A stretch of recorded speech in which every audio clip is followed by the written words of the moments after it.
بینسری کے دو سر ہوتے ہیں، ایک سے فریاد نظر آتی ہے اور دوسرا خاموش ہوتا ہے۔ ایک سے فریاد نظر آتی ہے، دوسرے سے خاموشی معلوم ہوتی ہے، تو وہ یہ فرماتے ہیں یہی تو سمجھنے میں قصور ہے، جس سرے کو تم خاموش کہتے ہو اصل میں کیفیت تو اسی پر وارد ہے جو دوسرے سے آواز نکلتی ہے، کیفیت تو اس پر وارد ہے۔ تم جو لوگ خاموش ہوتے ہیں، سر جھکا کے مراقبے میں بیٹھتے، کیا سمجھتے ہو یہ سو گئے؟ نہیں، یہ قرب کی منزل کا سیر کر رہے ہیں، قرب کی منزل کا سیر کر رہے ہیں۔ اور ظاہر کی آنکھ پھر کیوں بند کرتے ہیں؟ اس لیے کہ تم اپنے جیسا دیکھ کے اس کو چھیڑو نہیں کہ سو گیا، اور اندر کی آنکھ کھل جاتی ہے کہ اس کے قریب چلا گیا۔ تو حضرات گرامی، یہ سارا مفہوم عشق کا مفہوم ہے۔ یہ ساری چیز طلب ہی طلب، عشق ہی عشق، سوز ہی سوز، طلب طلب اور گداز و سوز، یہی وہ زندگی ہے جس کو یہ نعمت مل گئی، اس کو زندگی مل گئی، اور جسے زندگی ملی اس طرح کی، بندگی بھی اسی کو ملی ہے۔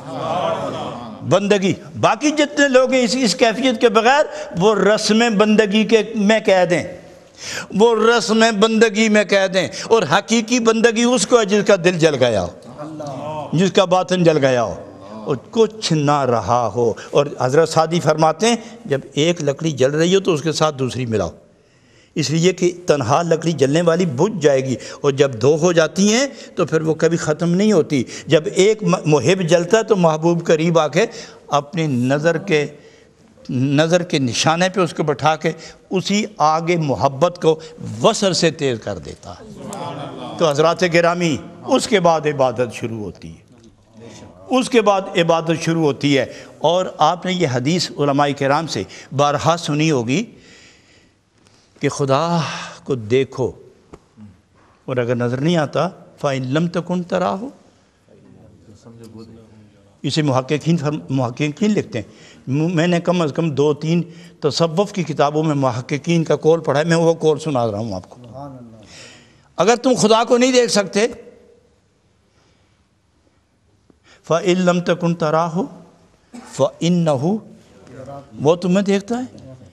وہ اس طرح نہیں کہتے، وہ کہتے ہیں کوشش کرو دیکھنے کی، کوشش کرو، جلدی کوشش کرو، دیکھنے کی کوشش کرو۔ وہ تو دیکھ ہی رہا ہے نا، یقین کرو تو بھی دیکھتا ہے، نہ کرو تو بھی دیکھتا ہے۔ یہ تو تمہارے یقین کا کیا وہاں اعتبار ہے کہ تم پھر یقین کرو کہ وہ دیکھتا ہے؟ تم یقین کرو گے تو وہ دیکھے گا، تم نہ بھی یقین کرو وہ دیکھتا ہے تمہیں۔ لہذا تم کوشش کرو دیکھنے کی، تو نہیں نظر آتا پھر کریں کیا؟ فَإِن لَمْ تَكُنْ، جب تم بالکل فنا ہو جاؤ، فَإِن لَمْ تَكُنْ، جب تم نہ رہو وہی رہے، فَإِنَّهُ يُرَاكَ، پھر وہ تمہیں دیکھے گا، اور جب وہ تمہیں دیکھے گا پھر تم بھی اس کو دیکھ سکو گے۔ تو یہ ساری بات ہے عشق کی، محبت کی، پیار کی، جل کے تلاش محبوب میں۔ تو اس مقام پر پہنچو کہ جہاں وہی رہے تم نہ رہو، تو پھر جو بندگی ہوگی وہی اصل زندگی ہوگی، پھر جو بندگی ہوگی وہی محبوب کی رضا کا نمونہ ہوگا۔ حضرات گرامی، انشاءاللہ آج 6واں درس مکمل ہوا، کل انشاءاللہ 7واں ہوگا، اور اس تھوڑا سا اس کو ہم مثنوی مولانا روم رحمۃ اللہ علیہ کے اشارے کے مطابق، میں نے پہلے کہا آپ کو کہ میں نے کبھی خیال نہیں آیا کہ مثنوی دوبارہ پڑھوں، بارہا پڑھی، کبھی خیال نہیں کہ دوبارہ پڑھوں اور درس دوں، یہ تو بہت دور کی بات ہے، بڑی مشکل بات ہے۔ حضرت رومی رحمۃ اللہ علیہ جب ملے تو بس پھر شروع کر دیا، خود نہیں شروع کیا میں نے۔ تو انشاءاللہ کل ان کی ملاقات کی ایک جھلک آپ کو بتاؤں گا انشاءاللہ۔ اللہم صلی علی سیدنا محمد وعلی آل سیدنا محمد وبارک، آمین۔